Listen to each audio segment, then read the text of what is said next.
Welcome to Sounding Board, a presentation of Soroptimist International of Novato, whose mission is to improve the lives of girls and women locally and globally. Sounding Board is produced entirely by Soroptimist International of Novato members. I'm Freda Kaplan, and my guest is Madeline Peters. Hello, Madeline. Hi, Freda. Fancy meeting you here. I'd like to ask you a question. Sure. About first, before I ask you about NPAT, I'd like to ask you how public television began. Okay, well, that's an interesting story in and of itself. The Federal Communication Commission mandated in 1972 that any cable company that went into a community was going to solicit subscribers from a community, and at a certain point if it was a community of 3,000 people or more, they had to provide airtime at no cost for the community, public, education, and government. So three different channels. And so that was the start of the grassroots television. It's had a checkered history since then, with people essentially trying to limit access to it, or people in communities not really understanding what public access television is and how it's part of their community and to what extent they can be part of it. Well, you've been involved with NPAT since the beginning, so I think you're a good person to ask about the history of it. Okay. Well, public access television in Novato has been in existence for a long time. And one of the former members of Soroptimist International, Margaret Capranos, was really very active in public access television in those early years. And she really worked hard to kind of formalize a structure for public access television in Novato, and she and a lot of other community people worked for many, many years to get to the point where we have Novato public access television. I remember discussions going on in 1997, and in 1998, I think finally Novato public access television was established, and then became the process of selecting board members to represent the community and to govern whatever this entity was, Novato Public Access Television. When it started, I remember I was there. It was in the old City Hall, wasn't it? Yes, that actually was before NPAT started in its present form at the Novato Unified School District, but public access television was filmed in the city council chambers. And I'll just tell you a few stories about that. I'm not so sure if they're pleasant stories or nightmare stories, but I was involved in doing some production because I was interested in Sounding Board, as it was a connection to Soroptimist, and it seemed to be really important. It served a lot of purposes. And so the city council chambers, you actually sat in this sort of semicircle, and you had these big leather chairs that rocked. And so you had to warn your people not to just sit and rock in those chairs, because cameras pick up everything. There was, let's see, the microphones that we used were table mics, and all of the components for the television programming really existed in what would be more like a janitor's closet than anything else. There was one camera that was mounted above the city council chambers, so looking down onto the people who were seated. And then there was another camera that was operated by a paid camera person. And we had to hire a camera person. It wasn't expensive, but we had to hire a camera person, and the camera person would come in, and that was the only entree that we had to being able to produce shows, is putting together a crew of one. Someone had to come up with a topic, and then to schedule time in the studio and then produce the show. I'll mention a couple of things, is that, we all looked various shades of red or green. Sound was not easily controlled. Our sound console, our equipment was, now that I look around and see what we're using now, our sound equipment was positively archaic. And if there was a problem with the sound system, the cameraman would pound on the console, and that was the sole adjustment that you had. So this went on actually for years, and then when Novato Public Access Television, when the board was established, there was a transition period where I think the city council really wanted to close their council chambers to community access, to public productions. And NPAT needed time to kind of build the new studio. So there was a period of time where we stopped programming at all. It wasn't very long. It was really a matter of months. When I say this out loud, it completely amazes me that we went from this really archaic studio to really what was at the time a state-of-the-art facility that was just amazing. And that was at Novato Unified School District. Right, right. And I like to tell something about, where it was housed or where it moved to. I'm involved in education. I've been involved in education for my whole career, and so I've been connected to Novato Unified School District for a long time, for probably 25 years. And I saw the room that was going to be the television studio, and it was a graveyard for computer parts. It had a desk in the middle where someone sat, the technology coordinator for the district. I think he operated out of that particular place. But the rest, there was just shelves and shelves and shelves, and it was computer parts. And I'm thinking, this is going to be a studio? We're going to turn this is a junk heap. We're going to turn this, or someone's going to turn it into a studio. And we were fortunate. The board had been established, and we had the authority to go ahead and search for an executive director, and we interviewed several candidates. And then we chose Rick Tucker, who's been our executive director since that time. And I have to say, in a matter of 7 months, this junk heap disappeared. And in its place was a studio and a control room and a meeting area that I could never have envisioned. And that started, I think it was 1999 when we really opened for production. But that created another situation too, because now we don't just hire a camera person and produce shows. If you're going to use a facility like this, that means that you have to have training. And so that was another transition too, is okay, who's going to operate the camera? Who's going to organize the shows? Who's going to be the moderator?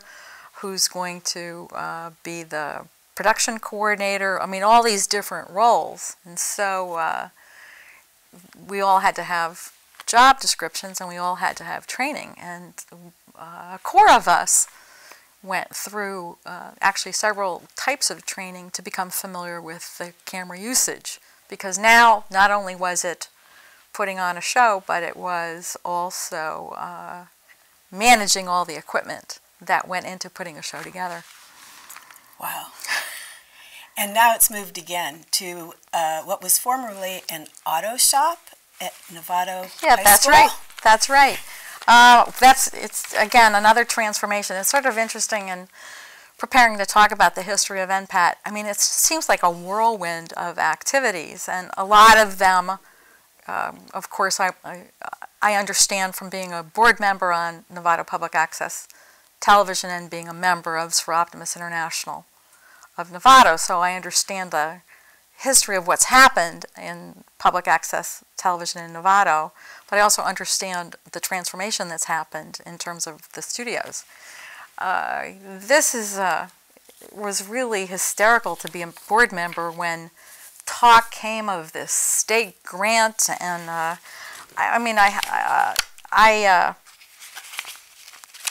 remember just wondering, because the talk of the state grant came at a time when the state of California was really just feeling the budget crunch. And the fact that there were any grants available was really surprising to me. But a technology coordinator for Novato Unified School District and several members of the board with leadership from the executive director put together this grant. And, you know, we heard nothing, we heard nothing, we heard nothing. And then we heard, oh, it was one of the finalists, but there's no money, so it's not going to happen, at least for a while. And then it seemed as though 1 or 2 years later went by, and finally the money was released to then fund building this studio here at Novato High School as part of the Marin School of the Arts. And I found, actually it was at a board meeting, I found, this is a recent move. The move started in August of 2011, and I think the studio here was finally open for business sometime in September or October, but I'd like to just kind of hold this up. Lights, Camera, Action. This is an article that appeared in the Novato Advance announcing the emergence of this brand new studio here at Novato High School, Marin School of the Arts. And here it tracks the history, the laborious history of getting something like this in place, built, staffed, and operating.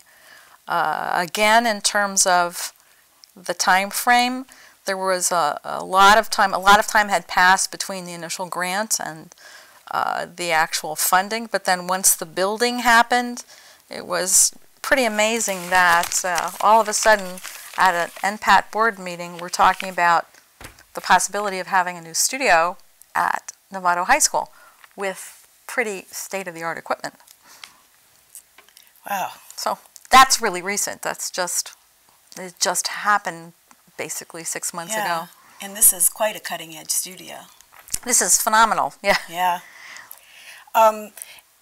What is the Novato Public Access Television's message to the Novato community or to Marin County? Okay. Well, it's definitely to the Novato community and Marin County at large, but to the Novato community particularly. And this is an interesting story because I really didn't understand the power of media when I first became involved in Soroptimist. And I quickly, because I got involved in at least doing some production, understood that, oh my goodness, it's possible to just go ahead and produce programs, television programs. Usually that's something that happens, on one of the networks. But we were able to do that at really no cost to us, but we had some work to do on it. So Novato Public Access Television's message to the community is, this is your station. These are your stations. This is for the voices from the government, from the education arena, and from the community at large to share a message with the public. And it is possible to learn how to put together, if you have a concept, put together a television program, and it is possible to get the training so that you can, with a crew, put together a television program to share your message. And one of the things that really struck me, because after I became involved in this and different community members knew Soroptimist was involved, and we were doing a lot of public awareness and still continue to do a lot of public awareness on public access television, is that people started coming to us and saying, can you do a program? And I would say, if they asked me, well, yes, we can do a program, but you can have your own show. And it was just, it's that message is still kind of going on too. I'm not sure that the public really understands that this is a huge resource in the community and it's available to everyone. The Marin Civil Grand Jury, I was contacted by one of the former members of the Marin Civil Grand Jury who asked if we could put together a program on the Civil Grand Jury. And so that's when I learned about the civil grand jury system, nationally as well as locally. And so for several years, actually, we would put together it was like a public awareness program on the nature of the Marin Civil Grand Jury. That's also where I found out what their reports were, where they were housed. It was a vast source of information available to the community.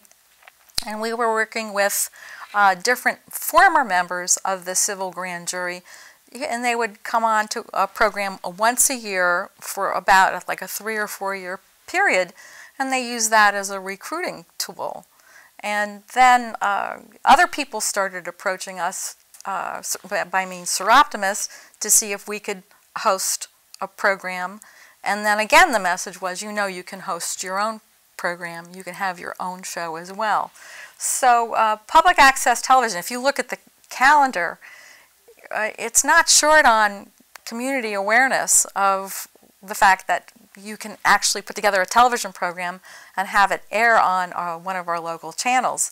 If you look at the schedule is really quite big. It's very impressive, and I have to say it's impressive because this really is a small operation. We're talking about a full-time executive director and some additional people who work very hard. And now a former studio that still is available to the public, and this present studio, and this has all been done on a very, very modest budget. And I don't think people get that this is state-of-the-art equipment. It is not that hard to put together a television program, and NPAC can help you share your message with the community. We have a show coming up that targets or explains tobacco and tobacco advertising, and how tobacco has changed, advertising has changed, and how it's targeting young people. That's all public awareness. You know, we've had other programs on, one of our original programs was on an awareness of preschool programs. The preschool programs, families, when we have young families in the community, the preschool programs don't really have a chance to get out to everyone and make them aware. We set up a fair within the studio and had parents could come from the community and actually in the lobby meet with the directors of the preschool so they could actually get some information as they were planning the educational options for their children.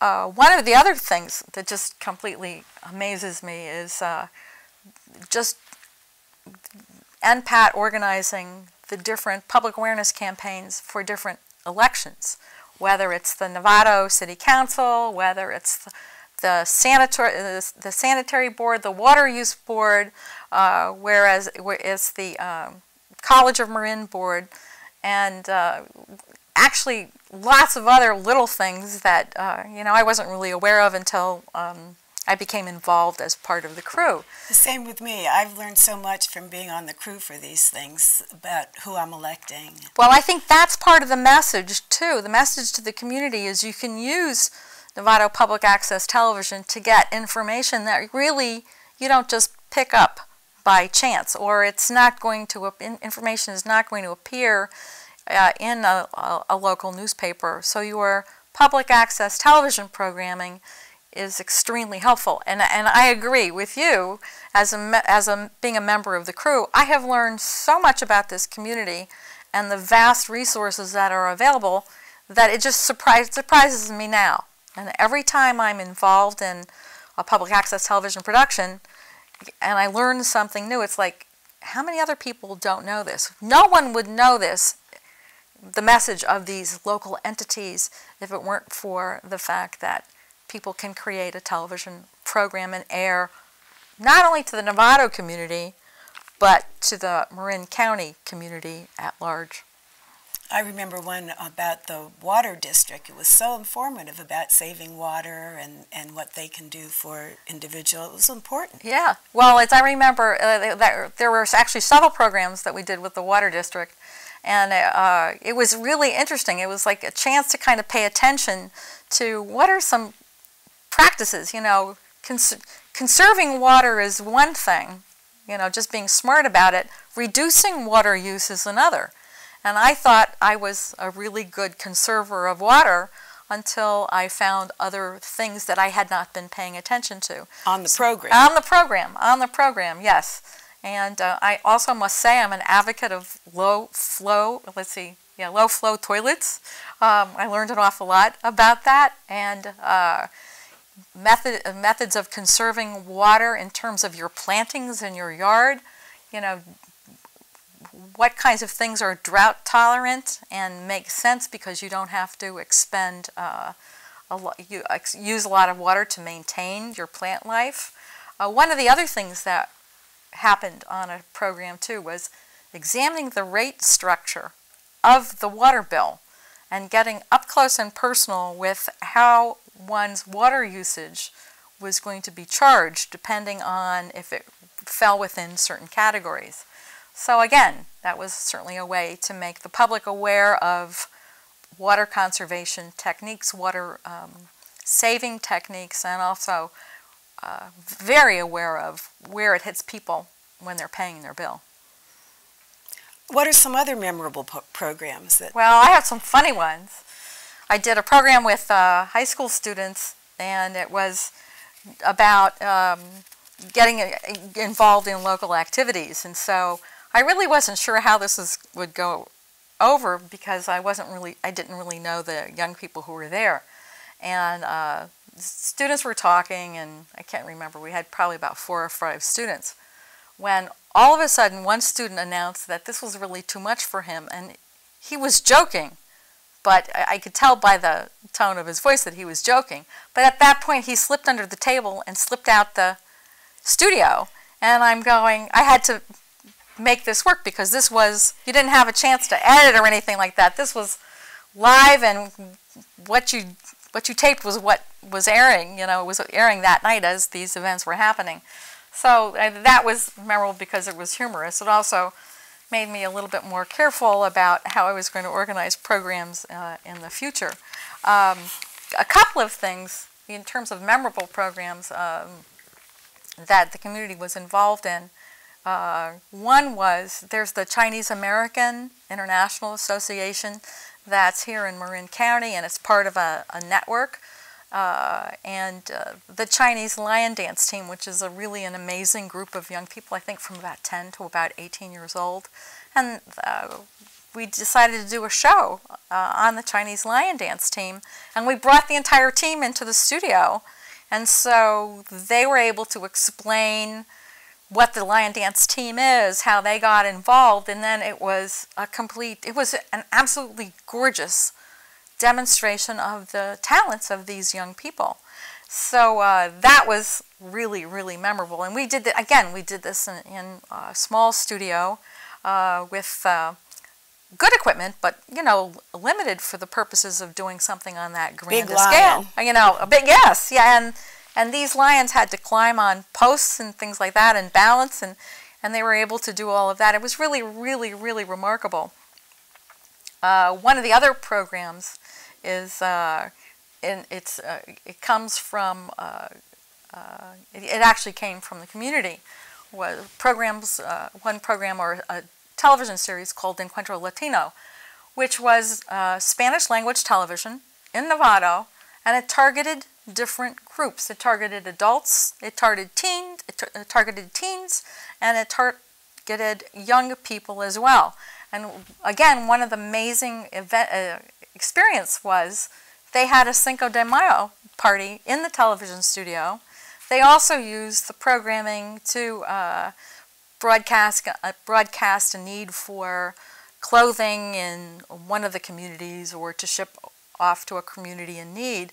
And they were able to do that through their own programming as part of the Hispanic language television series that was part of Novato Public Access Television.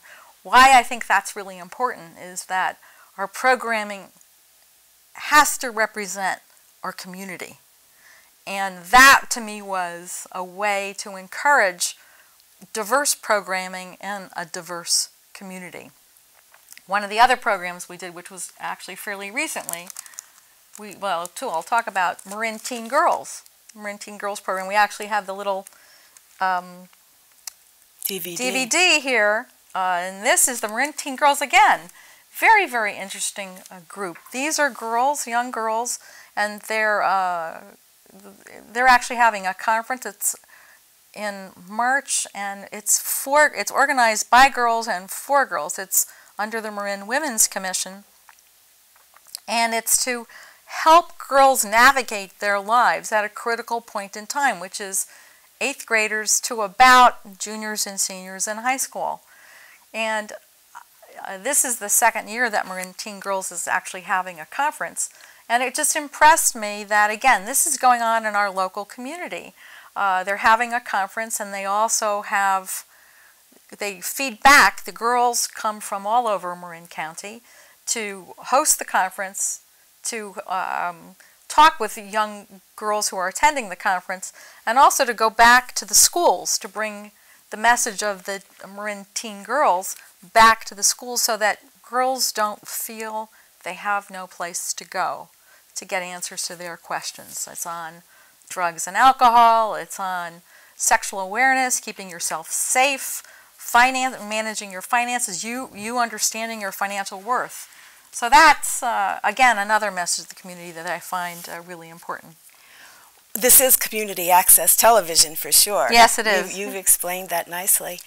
And although I would like to talk about the future and how you see it going, if you had just a few words to say about that. All right. The future of Novato Public Access Television, it's really interesting. It's not no one purchases ads. This really is the public voice. So I think public access television always is in a precarious position.